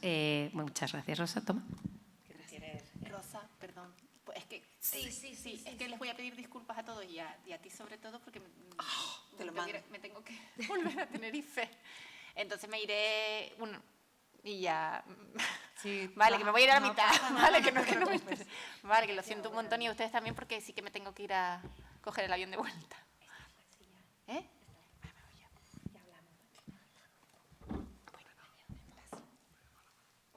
Dime dónde es para darle, que no estoy segura. Bueno, dale. El del mouse. ¿Qué quieres cambiar? Con la flechita. Quería saber, para atrás, para adelante, ¿dónde está el mouse? Para más atrás, ahí, perfecto. Vale. ¿Y dónde le diste? Aquí la flechita. Ah, las dos flechitas, vale, perfecto. Hola, ¿qué tal? ¿Cómo están? ¿Me escuchan bien? Sí, yo no puedo estar quieta y ya me llevo un rato, así que ya me está volviendo loca. Vale. Cuando Paula me invitó a venir, normalmente cuando hablo de arteterapia suele ser en foros más de salud mental o de trabajo social y nunca nadie me había invitado como artista, ¿vale? Entonces me pareció que era interesante después de más de 20 años trabajando con arteterapia, tener la oportunidad de valorar para mí misma también qué es la aportación que los artistas hacemos al mundo de la arteterapia. La ponencia la titulo Sin palabras porque desde el momento en que yo empecé a trabajar con arteterapia, que fue totalmente casual, ese fue el gran tema, el tema de las palabras, ¿no? Mi trayectoria es, como decía Paula, de artista y arteterapeuta. Me pueden encontrar en línea. Me muevo en el mundo del arte multidisciplinar, contemporáneo y también la performance, pero también soy activista. El arte habla lo que las palabras no pueden explicar, es una de las frases que Pam Holland, arteterapeuta formada en la misma corriente que yo me formé, que es anglosajona y de origen psicodinámico y relacional, bueno, pues ella la comentó en su momento y es una de esas frases que creo que acompañan a los procesos de los arteterapeutas que tenemos, sobre todo origen artístico, ¿no? Formación artística. Cuando yo empecé a trabajar como artista, no solo con la creación de mis propias obras, sino, bueno, terminando un poco mi carrera de Bellas Artes, esto fue en Toronto, pues también era inmigrante y soy multilingüe. Entonces, cuando justo estaba terminando, se acercaron a mí para básicamente darme un trabajo, ¿no? Y el trabajo consistía en crear talleres creativos para niños en el área metropolitana de Toronto. Y la elección fue porque era multilingüe. Sin embargo, lo que pasó luego pues tiene mucho más que ver con qué es el arteterapia en sí, más allá de las lenguas y de los idiomas. Arteterapia, si bien es un término relativamente nuevo, digamos que se ha acuñado en el último siglo, sobre todo en el mundo anglosajón, la realidad es que el arte siempre ha sido parte de los ciclos vitales de todas las comunidades del planeta, de distintas maneras, a través de la escultura, a través de la costura, a través de las cerámicas, a través de todo tipo de técnicas que estaban integradas en la vida de las personas. En los ciclos de la agricultura habían descansos en los que se creaba. La creación siempre ha sido una parte fundamental de la vida de los seres humanos, desde luego incluso desde épocas primitivas. La expresión de las emociones a través del arte tampoco es un patrimonio, digamos, exclusivo de la arteterapia como tal, ¿vale? Lo que los arteterapeutas han hecho es recoger algo que ya estaba. El término nace en el año 1492 con un artista británico, Adrian Hill, que está enfermo de tuberculosis. Mientras está enfermo de tuberculosis, después de volver de la guerra, él se da cuenta de que los soldados que están llegando del frente están en shock, lo que hoy conocemos con estrés postraumático. No pueden hablar, no pueden volver a su vida normal, no pueden tocar a sus hijos, no pueden comunicarse, no quieren vivir. Y se da cuenta de que a través de la utilización de los medios artísticos, estas personas poco a poco empiezan a recuperar el interés por la vida, el deseo de tocar, de acercarse. Y ahí es donde un poco, digamos, que empieza lo que hoy conocemos como arteterapia. Ya en esa misma época, porque esto ocurre de forma simultánea tanto en Inglaterra como en Estados Unidos, aparecen también algunos psiquiatras que empiezan a aplicar técnicas artísticas dentro de los psiquiátricos, con muchísimo éxito desde un principio. Esa imagen que ven ahí es de la colección Prinsenhorn, que creo que se hizo en Suiza y fue el trabajo de varios psiquiatras que comenzaron a poner, digamos, materiales artísticos en las salas donde trabajaban. En un principio la arteterapia la realizaban pues esos psiquiatras, psicólogos, personas que ya estaban en el mundo de la salud, pero poco a poco mental, pero poco a poco se va pues extendiendo y aparece la disciplina de arteterapia como tal. Estas son algunas imágenes de la colección de Prinsenhorn que les comentaba y que también es un poco el inicio de lo que hoy en día se denomina arte bruto, de lo que no me da tiempo de hablar, pero si tienen interés un día de estos pueden mirar. Yo tengo un podcast también que se llama Mordidas, que habla de muchos de estos temas, si lo quieren localizar. Pero bueno, vamos para adelante. ¿Qué es lo que hace arteterapia?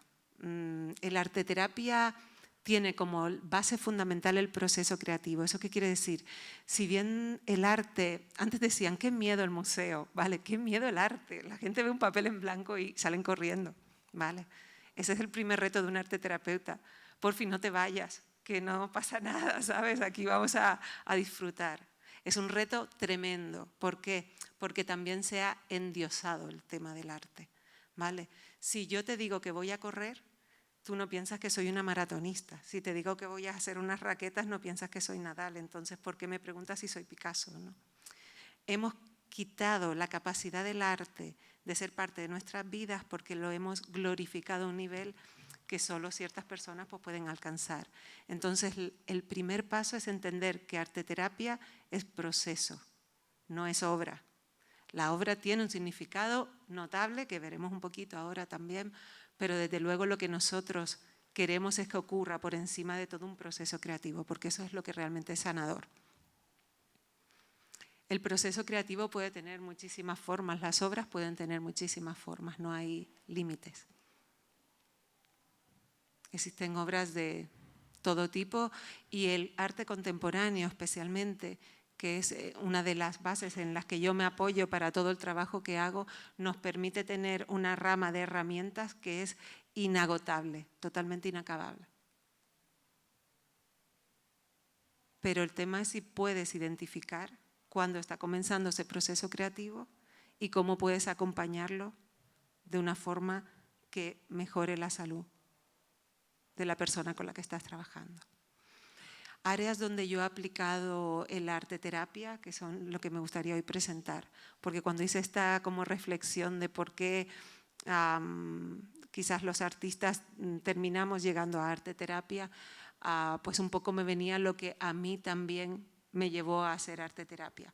Yo empecé estudiando la rama psicodinámica en Toronto, donde me formé como artista, y luego se fue complementando con la terapia relacional que estudié luego posteriormente en Barcelona, Suiza y Alemania. A nivel artístico, mi trabajo arteterapéutico está influenciado por el arte contemporáneo, ¿vale? Por encima de todo, me encanta el arte tradicional. Además, me gusta estudiarlo, me gusta verlo, me gusta todo, pero la base con la que yo trabajo es arte contemporáneo. Tengo una visión de género y postcolonial. Cuando yo llegué a Canadá, el tema de ser inmigrante era un tema constante que me hizo replantear mis propios orígenes, por cierto que soy majorera de origen, afincados ya desde hace más de un siglo en Gran Canaria. Pero bueno, ese planteamiento que el país me demanda como quién soy, de dónde vengo, qué eres, qué no eres, el origen, pues hace que un poco yo también tenga que hacer una revisión de la propia colonización de Canarias desde el extranjero para luego un poco venir aquí. Entonces todo eso ha influenciado tanto mi obra artística como mi trabajo terapéutico. Les voy a hablar de las áreas donde yo he trabajado que digamos que tienen que ver con esa falta de palabras, ¿no? Estos son los pequeños incisos que voy a hacer. El trabajo con personas migrantes. Cuando yo termino la carrera me invitan a crear los programas creativos de el área metropolitana de Toronto, pero del área de actividades extraescolares, y entonces tengo que diseñar estos programas para los distintos colegios. Pero yo les pido que también quiero hacer talleres con los niños. La razón por la que me contratan es porque hablaba varios idiomas. ¿Qué pasa? Que cuando yo empiezo a trabajar con los niños, el tema que yo me doy cuenta es que sí hablo francés, hablo inglés, hablo español, bien, me ayuda a comunicarme con ellos, pero lo que me estaba pasando era que las imágenes me desbordaban. Yo estaba haciendo talleres de arte, pero lo que me aparecía con los niños inmigrantes era falta de arraigo, problemas sociales, abandono, soledad, dolor, incertidumbre, miedo, y me vi extremadamente impotente. Era como si alguien te estuviera contando todos sus secretos y por mucho que yo hablara inglés, francés o español no podía hacer nada, ¿no? Era como realmente frustrante. Entonces acudí a la directora del proyecto, que era una mujer que había migrado también a Canadá, de origen palestino cristiano, y que había fundado un proyecto en su momento que intentaba unir a todas las culturas del mundo árabe, digamos, a los israelíes, a los palestinos, a los iraquíes, a los iraníes, y su visión era, en un país como Canadá, que es totalmente inmigrante, pues unificar. Entonces le comento, mira, estoy haciendo esto y lo que me pasa es que me llega tanto dolor y tanta frustración y tanta cosa que yo no puedo, no sé qué hacer. Digo, aquí tiene que haber algo más, ¿no? Y me deriva a un arteterapeuta. Yo en mi vida había oído que era eso, así que tuve que ir a hablar directamente con ella y preguntarle qué es arte terapia, qué haces, y un poco ahí comienzo a hacer una práctica como artista con un arte terapeuta. Todo el trabajo que se generaba en mis talleres de arte yo los llevaba a esta señora que era arte terapeuta, que estaba en un colegio donde había una sala donde los niños con conflictos podían ir a hacer arte terapia. Es decir, un acompañamiento para las dificultades a través del arte. Y bueno, ese fue el comienzo, ¿no? Lo que había comenzado siendo algo de cómo hablas, vas a entender, terminó siendo cómo dibujas o cómo haces algo, vas a entender, ¿no? A raíz de ahí, pues todas mis intervenciones, sobre todo de carácter público, porque yo llevo un despacho privado, pero trabajo tanto para asociaciones como para centros. Ahora mismo el proyecto en el que estoy inmersa este año es, y bueno, ya llevo un par de años también en el otro, en el materno-infantil, en el área de ingresos infantiles, y llevo un proyecto en Ginamar, no sé si conocen, es un barrio de Las Palmas, que trabajo dentro del área de protección del menor en familias que están en situación de exclusión social con las familias, ¿vale? Pero bueno, me he movido en estos 20 años en muchos ámbitos, y en los ámbitos donde yo he notado que la palabra no llega, pero el arte sí, entre ellos la diversidad funcional. Este es un proyecto que se hizo financiado por la Fundación DISA con Civitas. Este es un proyecto en el que yo aprendí algo, y es que a veces cuando queremos hacer arte con personas, queremos que pinten bien, y queremos que pinten un Van Gogh, y queremos luego hacer una exposición que quede bonita. ¿Qué pasa? Que cuando tú vives vives casi en un centro de día con personas para diversidad funcional, las temáticas que tú tienes vitales están conectadas con tu casa, qué va a pasar cuando tus padres mueran, quién se va a quedar contigo, quiénes son tus amigos y poco más, ¿vale? ¿Qué se estaba haciendo en el centro? Si dibujaban cosas que les parecía infantiles, se las quitaban. Tenían que dibujar flores, tenían que copiar, Entonces eso no es terapéutico y eso no les ayuda en nada. Las temáticas que realmente les preocupan no tienen nada que ver con eso. La expresión, cada una de las imágenes que fueron generando, todas estas imágenes, por cierto, tengo permiso para mostrarlas a nivel divulgativo, son todas originales de personas que han trabajado conmigo en los últimos 20 años. Y son temas que para ellos son importantes. ¿Quién soy? ¿Cómo soy? ¿Por qué soy así? ¿Qué va a pasar conmigo? Las casas que se mueven. Van a ver una cosa muy curiosa. Estos son adultos. Adultos que muchas veces no saben qué va a pasar porque ya sus padres son mayores y viven un poco en la incertidumbre del futuro. Luego les voy a enseñar las casas de los niños que no tienen casa. Y hay un lenguaje universal que es el arte y que comunica muchísimo. Casi todos los dibujos van orientados siempre, en el caso de este colectivo, eso, a las cosas con las que conviven, a los amigos, a la madre, a los eventos sociales, ¿no? Te das cuenta de que para ellos el hecho de una boda, una fiesta, un momento para salir del centro, para poder hacer cosas, porque no tienen la libertad de moverse libremente. Entonces, estos son los temas de los que ellos quieren hablar. Cuando les llevamos arte terapia al centro, lo primero que decían era, pero es que esto está muy guay, porque yo hablo de lo que quiero, ¿no? Y esto es una de las cosas que es importante. Tenemos que dejar que el arte exprese, no lo podemos conducir. Estos son los amigos. 5 ya, wow, vamos. Trabajo con menores que han sufrido. Este trabajo, digamos que básicamente es mi especialidad, el trabajo con niños que han sufrido abuso sexual. Y este caso concreto está incluido en un artículo que se llama La niña de las tiritas, que está publicado por la Universidad Complutense de Madrid. Y es un caso en Canarias. Cuando se ha sufrido abuso, al principio no sale obra, solo sale porquería, sale mierda, sale un montón de potingueo, salen cosas que no son bellas. Después salen cartas a los abusadores de amor, de miedo. Y poco a poco comienza un proceso de sanación, que a veces no tiene nada que ver con lo que entendemos por arte desde un concepto tradicional. Yo diría que esto es una instalación, colocar todo, porque necesito colocar mi vida, hacer listas. Todo este trabajo no es direccional, ¿vale? Mi trabajo es no direccional, no insultar, no molestar, no hablar. Son niños con dificultades tremendas que necesitan colocar cosas. Y sus tiritas durante un periodo de 3 años de trabajo, que cada X tiempo se ponía una tirita. Cada cura, cada cosa que se cerraba lo representaba a través de una tirita. Eso es performance art, ¿vale? Si no somos capaces como arteterapeutas de identificar el proceso creativo de esa persona, nos lo vamos a perder. Es escuchar, no decir, escuchar. El trabajo con menores en casa de acogida, esto es del Cabildo de Gran Canaria. Este proyecto ganó el Premio Nacional a las Buenas Prácticas. Está también, el proyecto se llama El Escondite, está publicado también en la UCM de la Universidad Complutense, y es un proyecto que nace porque les decía lo de las casas, ¿no? Que se caen. Normalmente los niños, sus casas no están así torciditas, ¿no? Es parte de ese lenguaje universal. Tú sin querer te sale lo que sientes, cómo te sientes.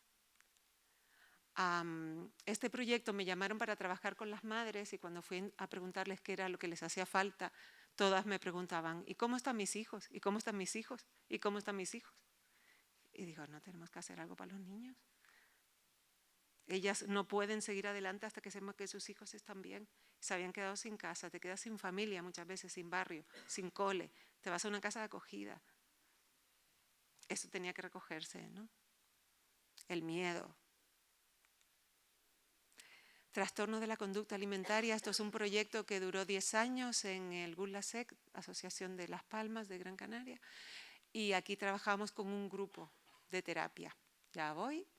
Las imágenes que muestro son imágenes que son descriptivas de qué es lo que te está ocurriendo. No pienso que todas se pueden explicar verbalmente. Este es un trabajo que estamos haciendo ahora en el materno infantil, ingresos con menores, casi todos con intentos de autólisis o suicidio. Hablamos de niños desde 12 a 18 años. Y las imágenes son poderosas, ¿vale? Sin palabras.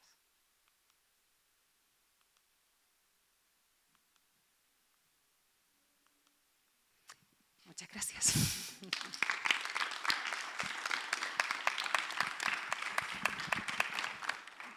Pues nada, muchas gracias. Como veis, 4 maneras de ver el arte, ¿no? La salud y la importancia que tiene el arte para la salud y el bienestar de las personas. Y primero que nada, agradecer, porque desde que les dije, oye, ¿os apuntáis? Dijeron, sí, venga, vamos. Y todo han sido facilidades y eso es, bueno, agradecer. ¿Alguien tiene alguna pregunta? ¿Quiere comentar algo?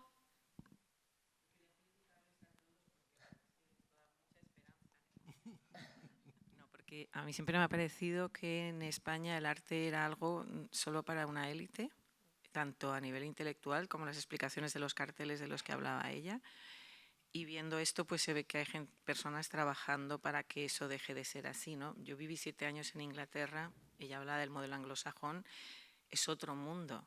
O sea, todos los niños de todos los barrios, de todos lados, van con sus colegios a la National Gallery, que es gratis para todos los ciudadanos, porque para eso es un museo nacional, y están tirados por el suelo dibujando. Por supuesto, para que la gente, y a lo mejor los niños no les gusta tanto, que cada vez pasa más, pero bueno, eso es un misterio a resolver, había un cartel diciendo, los miércoles es el día de los colegios. Entonces, tú si no quieres ver niños, pues no vas los miércoles. Pero los miércoles, desde que se abría el museo hasta que se cerraba, los niños iban, se tiraban por los suelos y querían correr. Mientras no tocaran las obras de arte, se les hacía una introducción. Y así todos los museos. El Museo Británico tiene una serie de cosas que también me ha gustado mucho, el tema interactivo de padres, que también habláis vosotros, ¿no? De la inclusión de los padres en todo el proceso. Que les dan unas mochilas y los niños exploran el museo con sus padres.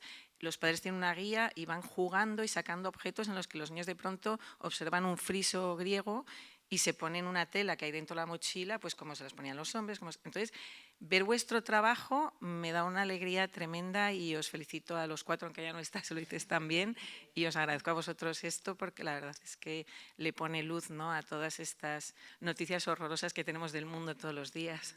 Así que muchísimas gracias a los 5, a los 4. ¿Alguna otra aportación?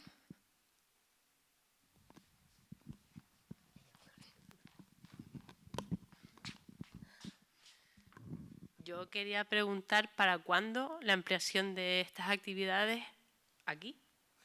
Que pienso que aquí hace falta también.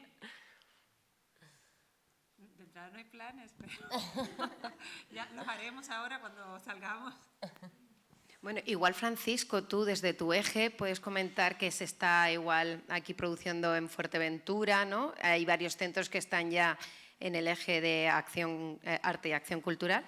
Bueno, tenemos a Juan Arteme, que es el director de la Escuela de Arte, que está dentro de ese eje. Y, ¿no? Un poquito... O si tú, Juan Arteme, quieres comentar algo también. O... Bueno, representando a la Escuela de Arte, decirles que, evidentemente, en el aula se hace terapia directa con el alumno.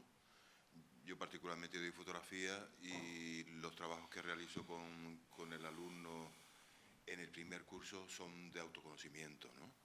Son del trabajo con la familia, cuéntame tu familia, hazme un autorretrato, y entonces eso le ayuda a buscar un lenguaje, a tener, pues de alguna manera, también conciencia de sus capacidades y de sus posibilidades, ¿no? Buscando siempre una manera de trabajar particular y propia, ¿no? Para que después pueda hacer fotografía comercial y demás, ¿no? Pero siempre buscando una manera. Sí que es verdad que hablamos de Inma Pérez, ¿no? Sí. Y el territorio CAM era territorio ocupado, y con ella empezamos el trabajo, y con ella también el trabajo allí con los alumnos de la Escuela de Arte, en la que el artista aportaba sus ideas y su statement de trabajo, y el alumno, dentro de su disciplina, buscaban cómo interpretar esas líneas de trabajo. El arte es autoconocimiento, y como entiendo la fotografía es como poesía, ¿no? Y la poesía es algo que te viene del interior, y la fotografía, como lo veo yo, y el arte y la pintura, como también que practico, pues debe ser así, ¿no? Y hacemos lo que podemos en la escuela aquí, y sí que estaría bien que hubiesen esos planes así, que estamos dispuestos a colaborar, y en proyectos como la fotografía como autoconocimiento, pues tengo muchos alumnos en el aula que son con problemas de autodestructivos, y los tienes en el aula, no son casos, ¿no? Es continuo, ¿no? Y el profesorado pues también necesita una ayuda para poder afrontar ese tipo de situaciones que cada vez son, en las escuelas, pues cada vez son más evidentes, ¿no? Y gracias por estar aquí y compartir. ¿Quieres comentar algo, Francisco? Sí, evidentemente la tipología de centros es tan amplia que a veces uno se ve constreñido a buscar lo que hay de común en toda esa tipología, porque una escuela como la tuya, ¿no?, de arte y superior de diseño, necesitaría un planteamiento específico dentro del eje. Es el primer año de este eje, yo creo que va a ir madurando, y que tenemos que ser capaces de dar respuesta a eso que planteamos. Es decir, yo no puedo plantear lo mismo a través del arte y la acción cultural a un maestro que trabaje en un centro penitenciario, en una escuela de infantil, a una docente que dé arte dramático, o a alguien, es decir, a una escuela de artes, ¿no? Yo creo que el eje tiene que ir madurando. Yo creo que la idea esto ha sido idea del director general, poner en marcha este este eje de José Gregorio Cabrera Denis. Y la idea es buena, pero yo creo que tiene que ir madurando, porque a veces cuesta muchísimo dar, digamos, con toda, es decir, el espectro, ¿no? Con toda la tipología de centros, con las que te tienes que, por ejemplo, este año, que es el primer año, tenemos 158 centros inscritos en el eje de arte y acción cultural. Claro, te encuentras una tipología, es decir, es difícil dar respuesta al maestro o maestra de una unitaria metida en medio del mundo rural y a alguien con una preparación tan específica y tan potente como puede ser el profesorado de una escuela de arte. Entonces hay que redoblar esfuerzos y sobre todo diversificar la oferta que desde el eje sale. Hay una formación, por ejemplo, determinada en gestión cultural que puede servir para que un maestro o una maestra pueda empezar a moverse, a gestionar cultura con el ayuntamiento, con el cabildo, con la asociación de vecinos, pero yo creo que desde el punto de vista de una escuela de arte eso se quedaría corto.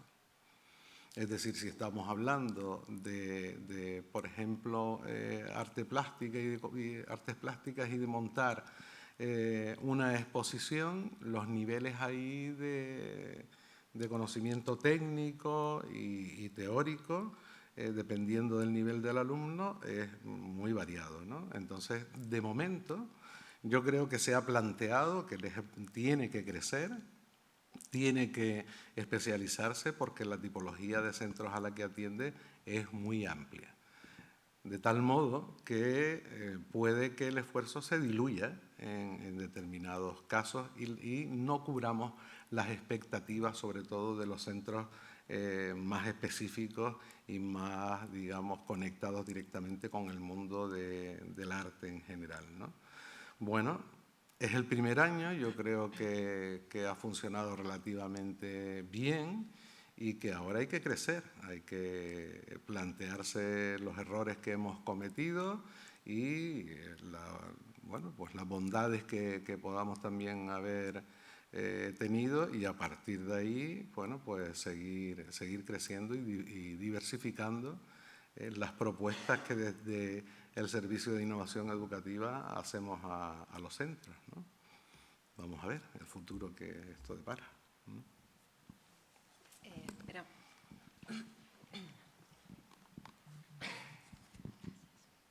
Hola, buenas tardes. Tenías una pregunta para Rosa. ¿Tú crees que para llevar a cabo un trabajo así de terapia, ¿no? con personas vulnerables, colectivos vulnerables, se puede llevar a cabo un programa llevado por artistas en colaboración con terapeutas que sean psicólogos o sería necesaria una formación específica a los artistas para llevar a cabo trabajo? Quizás no había aclarado en mi currículum que tengo un máster en arte terapia, pero de todas formas, aunque sí tengo la formación universitaria, soy miembro de la Asociación Española, de la Americana, de la Canadiense, lo que también es verdad es que yo siempre trabajo con otros profesionales. Todos estos proyectos los llevo con psiquiatras, todo lo que es salud mental, psiquiatras, psicólogos, enfermeros, dentro de contextos bastante regulados. Mi aportación es diferente, ¿no? Pienso que un poco a veces eres eso, pues el aire, ¿no? El aire fresco, una visión distinta. En los temas de exclusión social, como este proyecto que lleva un Kinamart, somos una red inmensa. Incluye los servicios sociales de protección del menor, todas las asociaciones que recogen a intervenciones familiares, es decir, yo por ejemplo en Telde, en Kinamart, trabajo con la trabajadora social y la educadora social a diario, es decir, hoy mismo tenemos un desamparo y está todo el equipo alerta, hay trabajo social, educación social, profesores, a veces abogados, protección del menor, policía, somos un equipo, ¿vale? Entonces yo siempre te diría que para cualquier cosa que tenga una repercusión, pues digamos, seria en la vida de cualquier persona, es muy importante tener esa red porque solos podemos acompañar. Yo llevo un despacho privado en el que trabajo sola, pero aún así, si por ejemplo alguien me viene con un trastorno y tiene una derivación de psiquiatría, yo llamo a ese psiquiatra. Para ir un poco más específico a mis necesidades respecto a lo que estamos diseñando nosotros.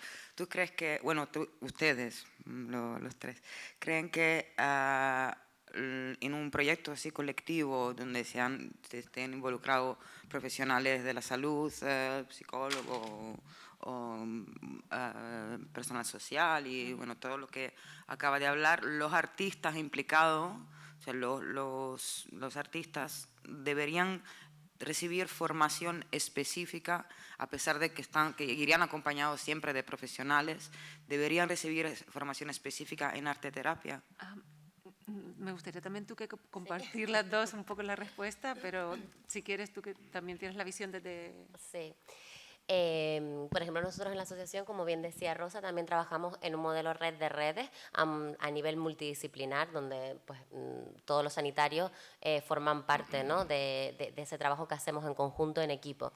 Y desde mi punto de vista, yo creo que sí es necesaria la formación reglada, ¿no? Es decir, yo estudié psicología, pero también soy bailarina desde que tengo 4 años. Y entonces he podido juntar mis dos pasiones. Pero creo que sí que es importante, sobre todo porque estamos trabajando con personas, pues poder tener esa formación a pesar de estar acompañados de otras personas que también están formadas en su campo, digamos. No sé, ¿tú qué crees, Rosa? Lo que quería aportar, que hay un área de trabajo que es la mediación artística. La mediación, sí. ¿Vale? Que yo pienso que ahí es... Porque todo esto en España es muy nuevo, ¿vale? Sí. En otros países ya lleva muchos años funcionando, entonces está como más estructurado, incluso los proyectos de que él habla, que están naciendo. Pues claro, yo conozco experiencias de fuera que están muy estructuradas. Pero, por ejemplo, la mediación artística pienso que es una forma en la que los artistas intervienen en contextos, digamos, sociales o sanitarios, sin que realmente tengan una formación específica, ¿vale? Pero bueno, ahí sería cuáles son las pretensiones de ese proyecto, ¿no? El análisis está ahí. Si trabajas con salud mental, imposible, ¿vale? Porque es una responsabilidad tremendísima. Si trabajas con exclusión social, porque es que no puedes tomar ninguna decisión, entonces tampoco. Pero después, claro, hay otros ámbitos en que el arte puede aportar, lo que quizás yo no lo llamaría a lo mejor terapia, ¿vale? Sí, exacto. No sé si te ayuda. Sí, totalmente de acuerdo. Un poco. Sí, total.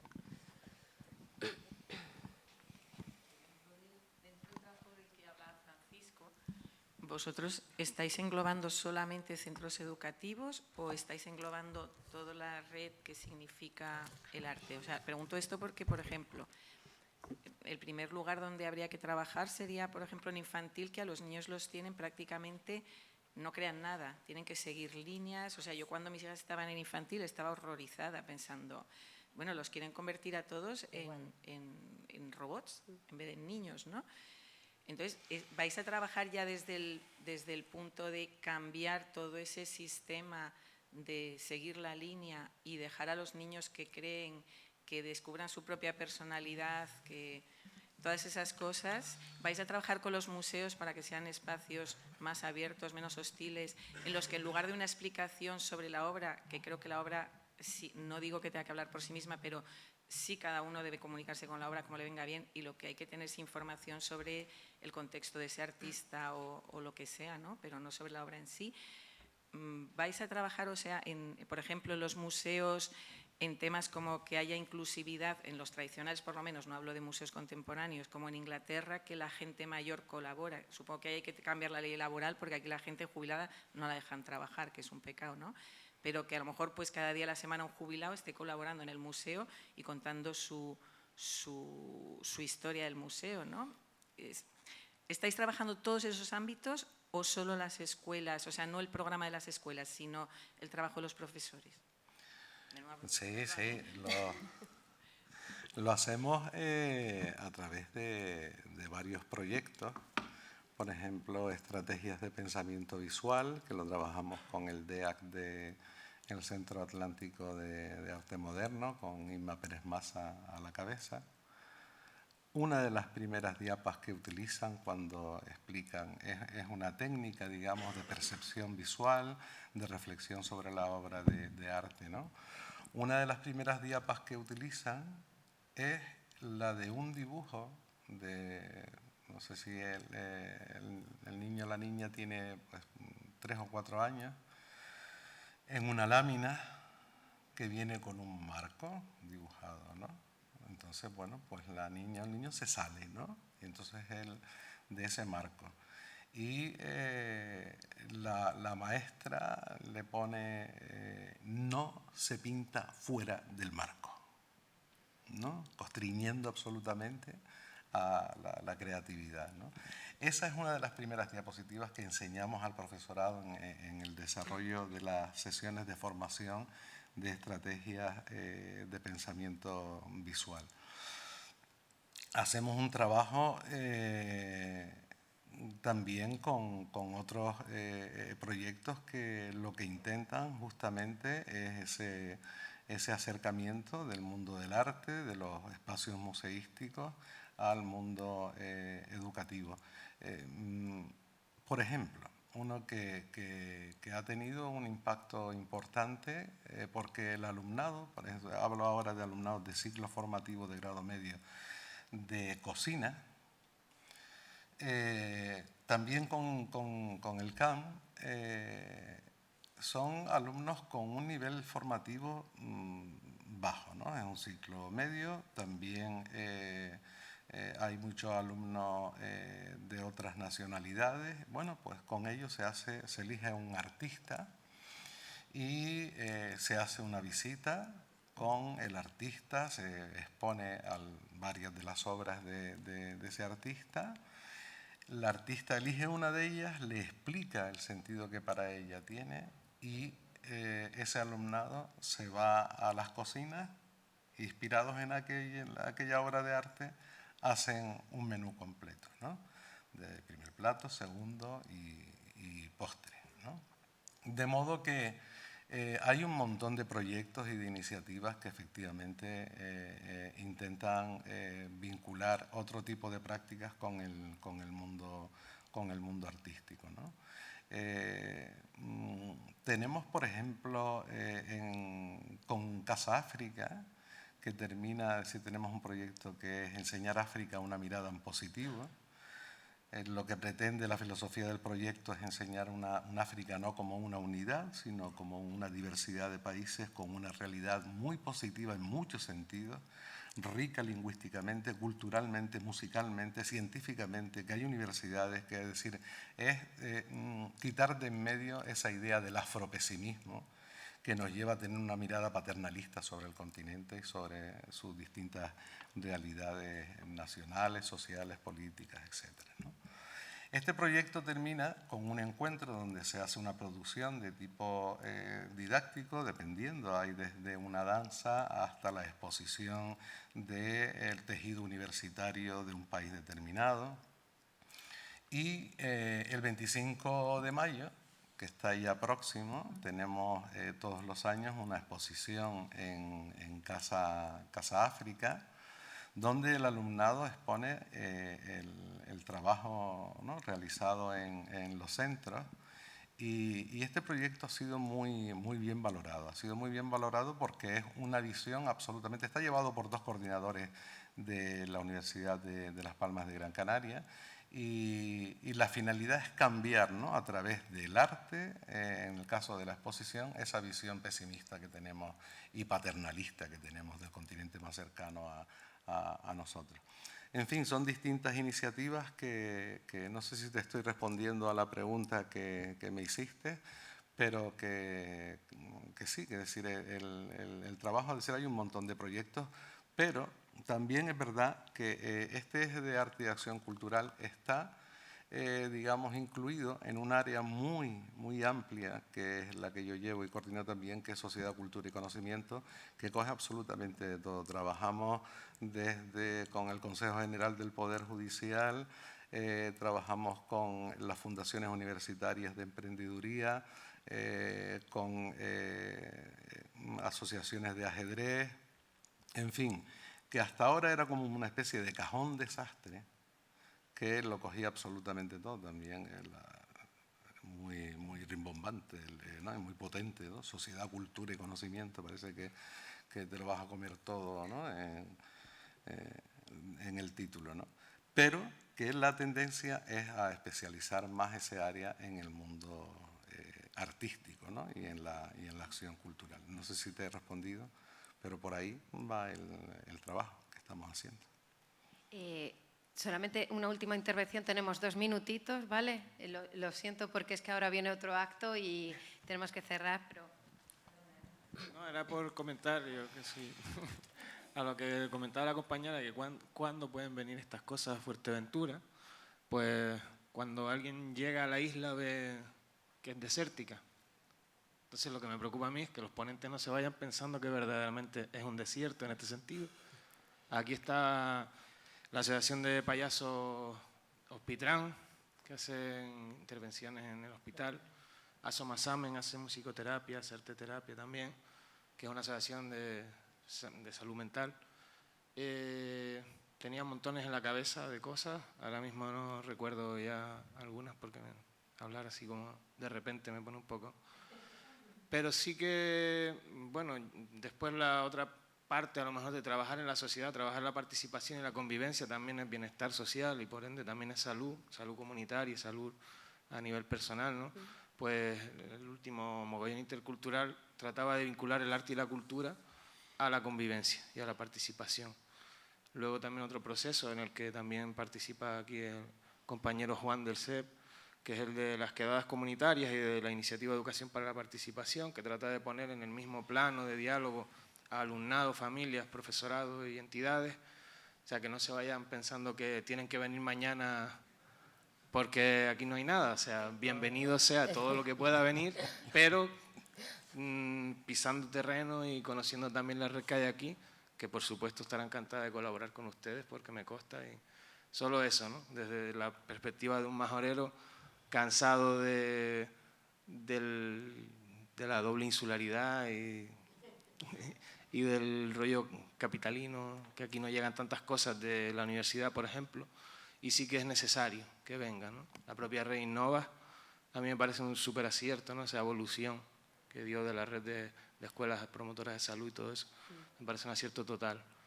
Y darle caña al eje de participación, que me parece el más transversal de todo, por la parte que me toca. Y muchas gracias a los tres. Pues nada, gracias por supuesto siempre a Raíz del Pueblo, que siempre colabora y nos ayuda, ¿no? Con todo lo que hacemos. Gracias, bueno, Paloma ya no está, Noelia, Francisco y Rosa, porque ha sido maravilloso que os hayáis subido en este barco.